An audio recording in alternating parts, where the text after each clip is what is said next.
পারেও বটে লোকটা ঘুমোতে, হ্যাঁ? বাপরে বাপ, যেমন নাক ডাকা তেমনই আলছে মিয়া।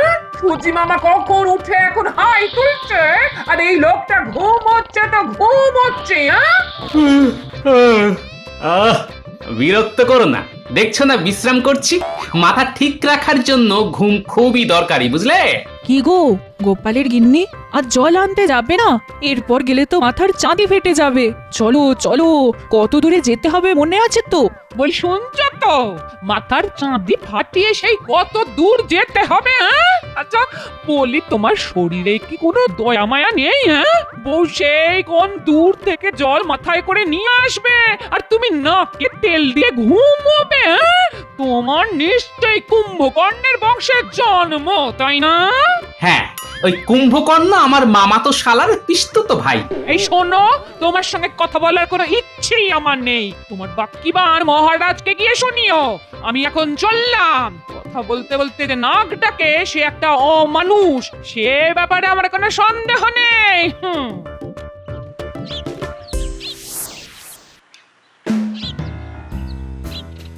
কি গো গোপালের গিন্নি, আজ এত দেরি হলো? আর বলো না গো, ঘরে কুম্ভকর্ণকে রেখে কি আর বার হওয়া যায়, হ্যাঁ? সে কি নাক ডাকারে বাবা, সিংহ শুনলে ভয় পেয়ে যাবে। হ্যাঁ, সকালের দিকে তো কাক পক্ষী ভুল করেও আমাদের বাড়ির আশপাশ এড়িয়ে যায়। হ্যাঁ, কি ঘুম কি ঘুম। গো, জল আনতে যাচ্ছ? আমিও যাচ্ছি। চলো চলো চলো, একসঙ্গে যাই। আজ বড্ড দেরি হয়ে গেল। আসলে বাপের বাড়ি থেকে অনেক লোক এসেছে, তাদের সকালের খাওয়া খাইয়া এখন সময় পেলাম জল আনার। চলো চলো চলো, আজ খুব দেরি হয়ে গেল গো। হ্যাঁ রে, তোর খোপায় ওটা কি রে? কে দিল রে? নিশ্চয়ই হারান। তোকে লাগছেও খুব সুন্দর দেখতে। অত সুন্দর চুলে মানাবে না। ও গোপালের গিন্নি, এবার তোমার কর্তাকে বলো একটার উপর কাঁটা দিতে, মানাবে খুব। আমার কথা তো বিয়ের পর থেকে আমার দিকে ফিরেও তাকান, আর তিনি দেবেন রূপর কাঁটা। হ্যাঁ? কি বলবো আর তোমাদের, ওরকম হাড় কেটে লোক আমি জীবনে দুটো দেখিনি বাবা। হ্যাঁ,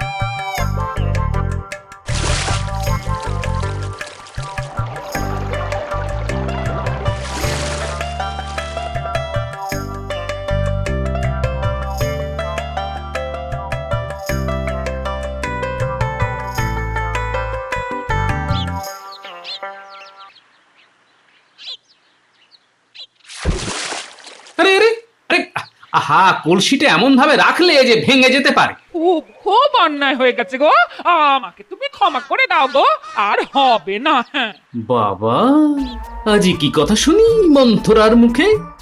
এই রোদে জল নিয়ে এসে কোথায় মুখ ঝামটা মারবে তা নয়, উল্টে মিষ্টি করে কথা বলছে। না না, ক্ষমা চাওয়ার কি আছে? তুমি কি আর ইচ্ছে করে করেছো? ভারী তো একটা মাটির হাড়ি, তার জন্য এত করে বলার কোনো দরকার নেই গিন্নি। মাটি বলে কি কোনো দাম নেই? হ্যাঁ, আজকাল মাটির দামও সোনার কাছাকাছি। হ্যাঁ, এই দেখো, আমি কি জানি না কত কষ্ট করে তুমি সংসার চালাও। হ্যাঁ, হুম, না না না না, নির্ঘাত কোনো ধান্দা আছে। ঠিক আছে, তুমি ডালে ডালে গেলে আমিও পাতায় পাতায় চলি। বলে ফেলো ধান্দাটা শুনি। ভাগ্যিস আমার ঘুমটা ভাঙিয়ে দিলে, নইলে যে কি কাণ্ড হতো। এমনিতেই রাজসভায় যেতে রোজ দেরি হয়ে যায়, আজ তো যেতেই পারতাম না। যা দেরি করে ঘুম থেকে উঠলাম, বাপরে বাপ। আজ হারানের বউয়ের চুলে দেখলাম একটা ভারী সুন্দর রূপোর কাঁটা। এই আমাকে একটা কিনে দেবে গো? হ্যাঁ, কাঁটা? রূপোর কাঁটা?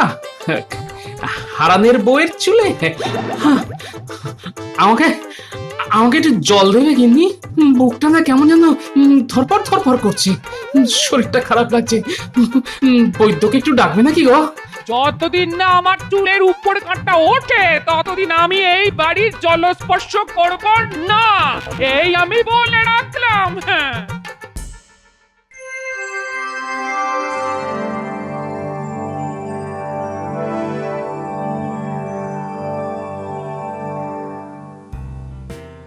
আজ গোপালকে এত শুকনো শুকনো লাগছে কেন?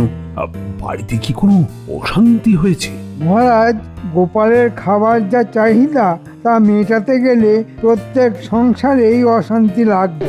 মহারাজ, আমি স্বীকার করছি আমার পেটটা একটু বড়। তার জন্য কি আমি দায়ী মহারাজ? ভুল বললে গোপাল, তোমার একটা পেট নয়, কম করে 10টা পেট ওই জ্বালাটার মধ্যে ঢুকে আছে।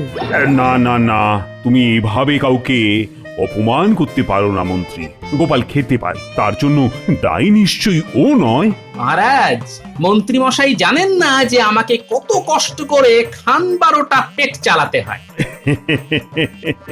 তুমি কি লঙ্গরখানা খুলেছো নাকি?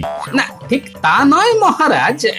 আমার নিজের 10টা পেট, আমার গিন্নির একটা পেট, আর ওই নাতি নাতনি নিয়ে মোট 12 থেকে 14টা পেটের ভাতের জোগাড় করতে হয় মহারাজ। কি করে করি তা কেউ কল্পনাতেও আনতে পারবে না মহারাজ।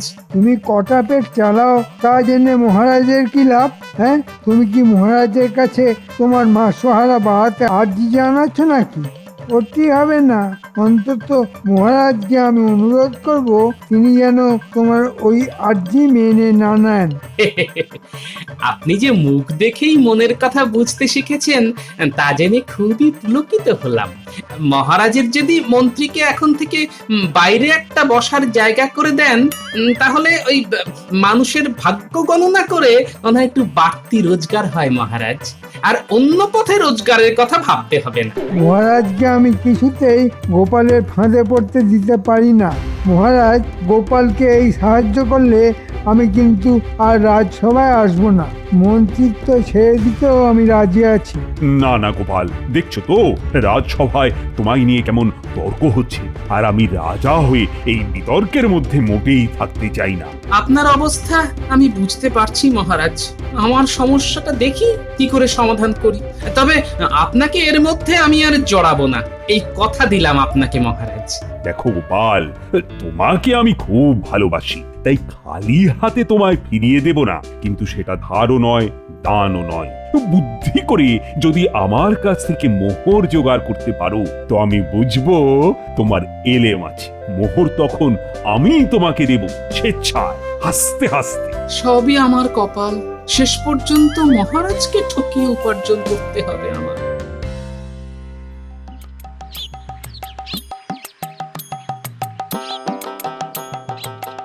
দাদু দাদু দাদু, চলো না, আজ আমার পুতুলের বিয়ে। চলো চলো চলো, দেখে আসবে চলো। কি বললি? তোদের পুতুলের বিয়ে? তা বর এসে গেছে? না, এখনো আসেনি, একটু পরেই আসবে। চলো না চলো না, দেখে আসবে। হ্যাঁ হ্যাঁ, চল চল চল চল চল। তা কোণে কে সাজালো? দিদা, কি সুন্দর সাজিয়েছে, তা চোখে না দেখলে বিশ্বাসই করতে পারবে না। মনে হয় তোর দিদার কোণে সাজার শখ হয়েছে। কোণে কোণে সাজার শখ, পুতুলের বিয়ে। আচ্ছা আচ্ছা, হ্যাঁ হ্যাঁ হ্যাঁ, মাথাটা অল্প অল্প খুলছে মনে হচ্ছে। আরে তাই তো, এটা করলেই তো হয়।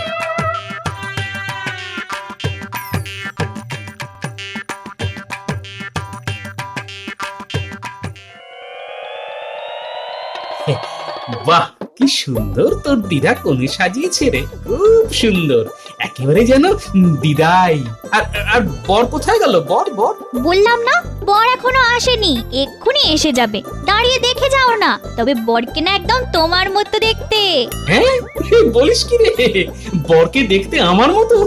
কে বর সাজিয়েছে বলতো? দিদা শিখিয়ে দিয়েছে, আমরা তৈরি করেছি। তা তোর দিদার বোধহয় আবার আমাকে বিয়ে করার শখ হয়েছে।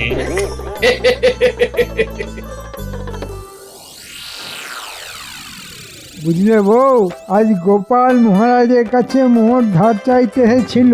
আমি মহারাজকে বলে তা বাতিল করিয়ে দিয়েছি। বেশ করেছো, একটা হাড় কেঁপো লোক, তার এত খরচ কিসের? বউকে তো একটা ভালো শাড়িও কিনে দেয় না।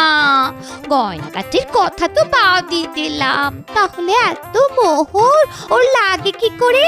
কে জানে, এতগুলো প্রশ্ন নিয়ে এখন আর খেলা সামলাতে পারছে না, এই আর কি। আমার তো মনে হয় নিশ্চয়ই আর একটা সংসার আছে, না হলে এত মোহর ওর কোন কাজে লাগে? তা ঠিক কথাই বলেছো, দেখতে হবে ওর আলাদা কোনো সংসার আছে কিনা।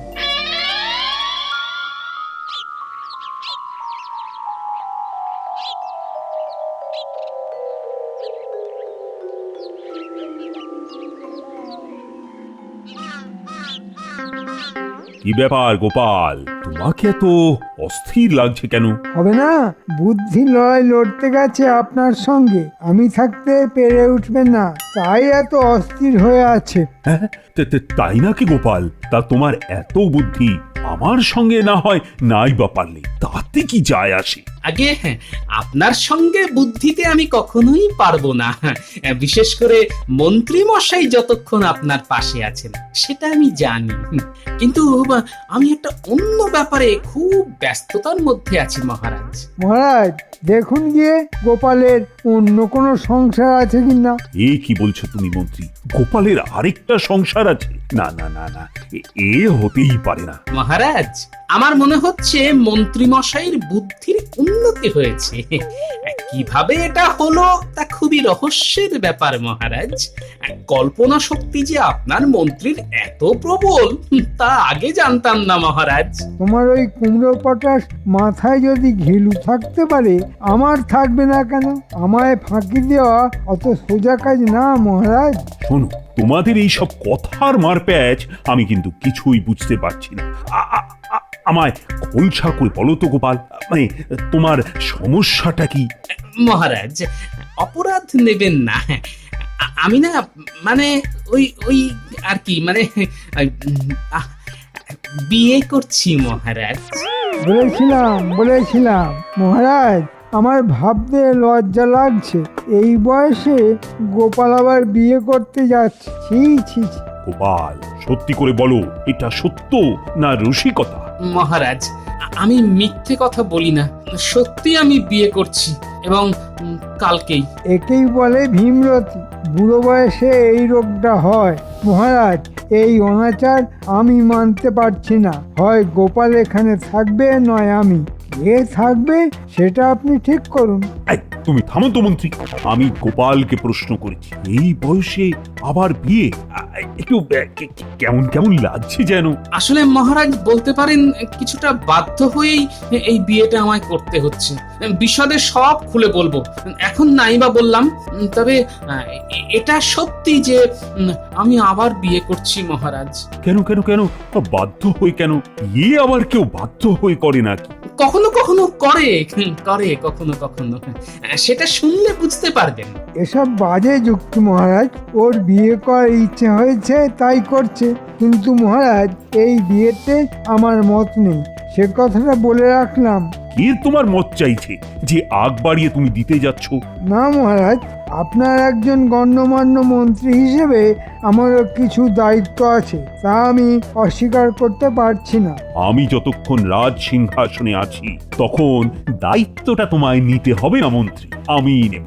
তা বলো গোপাল, বলো, তোমার বউকে কবে আশীর্বাদ করতে যাব? মহারাজ, বিয়ে কালকে, বউ আসবে পরশুদিন। খাওয়া দাওয়াটা আমার বাড়িতেই না হয় করবেন। সেদিন রাজসভার সবাইকে আমন্ত্রণ আমার গরিব কুটিরে।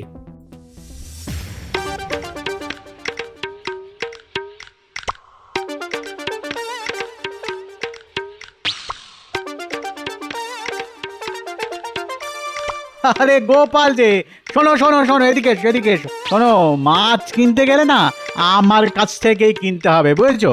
এখন লগনসার সময় তো মাছের যা দাম তুমি কুলোতে পারবে না, আরে আমার কাছ থেকে নিলে সস্তায় টাটকা মাছ পাবে। হ্যাঁ, বুঝছো কিনা? তো কত কত মাছ লাগবে তোমার? কত?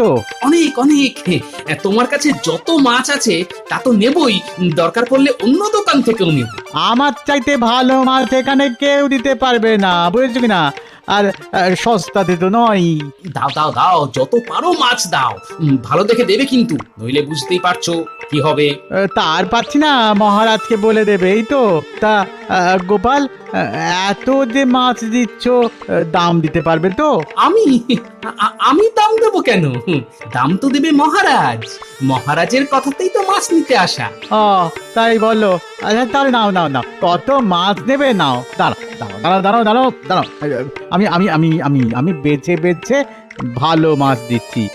মহারাজ বলে কথা, বুঝেছো কিনা? ভালো না দিলে তো শুলে চড়তে হবে। হ্যাঁ, সেটা মাথায় রেখো কিন্তু। কি হলো? বলি আমার রূপোর কাঁটা কোথায়? আরে হবে হবে, আমি যখন কোনো কথা দিই তার কখনো খেলাপ করি না গিন্নি। রূপোর কাঁটা তুমি পাবেই, কিন্তু একটা শর্তে, তোমাকে মৌনব্রত পালন করতে হবে। মৌনব্রত পালন করব আমি? কেন, কি দায় পড়েছে আমার? না করলে কিন্তু রূপোর কাঁটা পাবে না। আমি সেই দোকানে গেছিলাম যেখান থেকে হারানের বউ রূপোর কাঁটা কিনেছে। ও বাবা, সেই দোকানদার যেমন তেমন নয়, সবাইকে কাঁটা বিক্রি করেই না। আগে তাকে দেখবে রূপোর কাঁটা কিনে তার মধ্যে কোনো অহংকার প্রকাশ পাচ্ছে কিনা। যদি একবারও সেটা দেখতে পায় তবে কাঁটা বিক্রি করবে না। হ্যাঁ, এমন তার নিয়ম।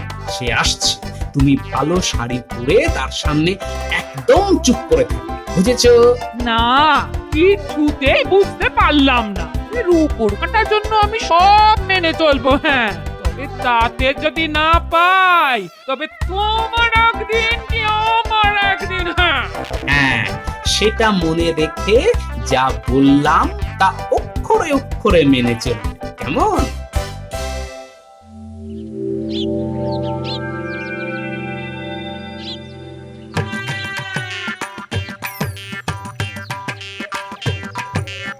এই সন্তরা, আজ দিদা মৌনব্রত পালন করবে। তোরা একটা কাজ কর, দুটো কলা গাছ আর ঘট এনে বাড়ির সামনে লাগিয়ে রাখ। ওটা দিলে দিদার পুণ্যি হবে। এই গুলটে ন্যাপলা, যা তাড়াতাড়ি দুটো কলা গাছ এনে ঘট সাজিয়ে বাড়ির বাইরে রেখে দে তো।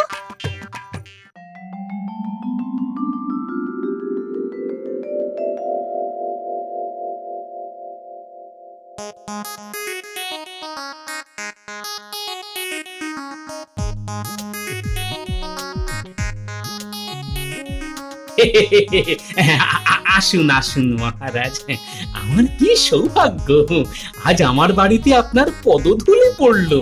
ঠিক আছে ঠিক আছে, আমার সঙ্গে এতটা বিনয় না করলেও চলবে। তা দেখি দেখি তোমার বউয়ের মুখটা আশীর্বাদ করতে হবে তো। এদিকে আসুন মহারাজ, এদিকে আসুন। আরে লজ্জার কি আছে, তুমি গোপালের বিয়ে করাবো। এই নাও 100 সোনার মোহর, আমার তরফ থেকে এই উপহার দিয়ে তোমায় আশীর্বাদ করলাম। কি হচ্ছে কিছুই তো বুঝতে পারছি না। হ্যাঁ যাক বাবা, সোনার মোহর দিয়ে একটা রূপোর কাঁটা হবে না? নিশ্চয়ই হবে, নিশ্চয়ই হবে। গোপাল, তোমার বউকে বলো ঘোমটা সরাতে। এই মুখটা তো দেখি একবার। এবার মুখটা দেখাও বউ, স্বয়ং মহারাজ তোমার মুখ দেখতে চাইছেন। এবার ঘোমটাটা সরাও।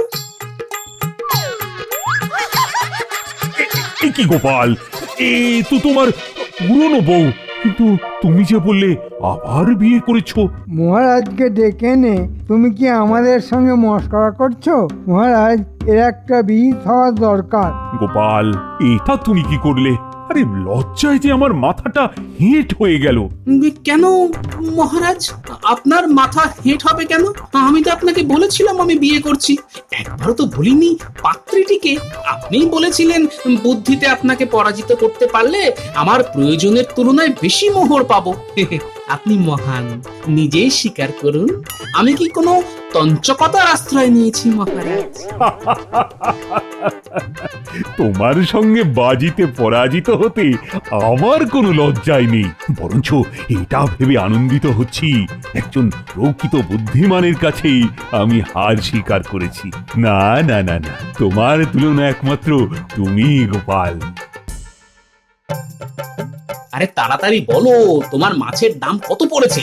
নাও নাও, এই 5 মোহর। এটা কিন্তু একটু বেশি দিলাম।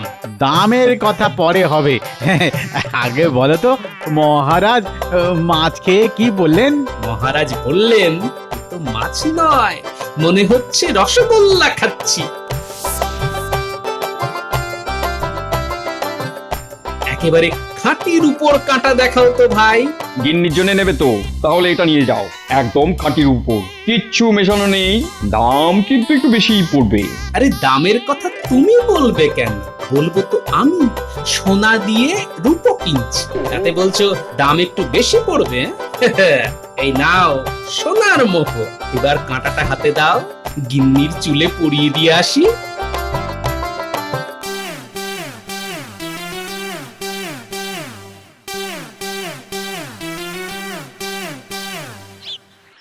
গিন্নি, অগিন্নি, অগিন্নি বলি গেলে কোথায়? এই দেখো দেখো কি এনেছি দেখো।